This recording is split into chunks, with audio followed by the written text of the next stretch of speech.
bụ na ọ bụrụ anyị nwa ndị a na-akpọ sayentist engineer and this agha aka na ọgụ more than 1 month because paaki efiricha anyị mana maka Ogbunigwe agha aga 30 months. Afọ m bụ Dr. Felix Ọragwu, ọ bụ ọmụnwa bụ onye isi ndị merụ na-akpọ Ogbunigwe eji wee nụ agha.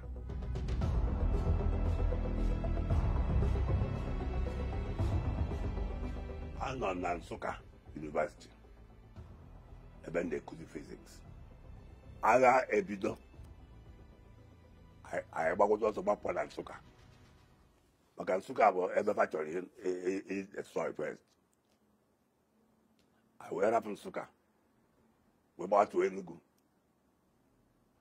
Ndị na-ebu scientists, engineers and so on na-ekuzi na Enugu na-ekuzi na Nsụka na ndị scientists engineers nọ na refinery na Port Harcourt na ndị scientists and ndị na-ekuzi nkuzi secondary schools gbakọta ka nwa ife anyị eme. Ọ bụ ndị afọ bụrụ ebe a na-akpọ research and production. We found there was no reply from Nigeria, the Biafra, the country later became Biafra.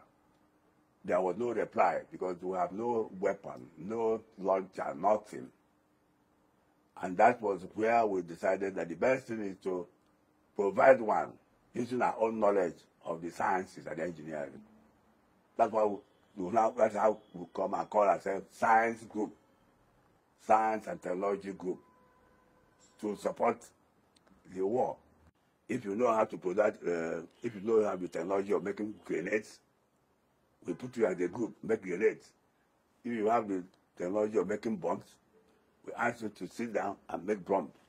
If you have the technology of launching something, we ask you to put there. That's how it started, like everybody putting what you do.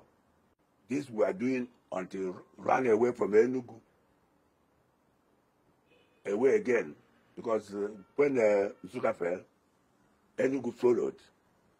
And after Enugu, we had to run again, looking for a place to go. You see? So that's how we're losing ground. It was after the loss of Enugu that we now managed to get to Ogbunigwe.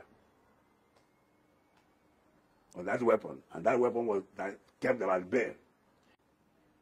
Ọ bụ na ọ bụrụ anyị nwa ndị a na-akpọ scientists, engineers and this agha aka na ọgụ more than 1 month because paaki efiricha anyị. Ọzi anyị nwa kpatara ka o ji wee nọ karịa iri wee ruo 30 months. Ọba nweta ibe a na-akpọ Ogbunigwe. Ọba nweta ibe a na-akpọ ịrụta ịrụ ụzọ. Ọba ibe niile ejiri nụ agha. Ọba nwetara irefine petrol. Anyị nwere petrol. The only thing anyị na-arụrụ bụ plane. Oge a na-anụ ahụ nwere any of us nwa etu ebe anyị na-akpọ technology.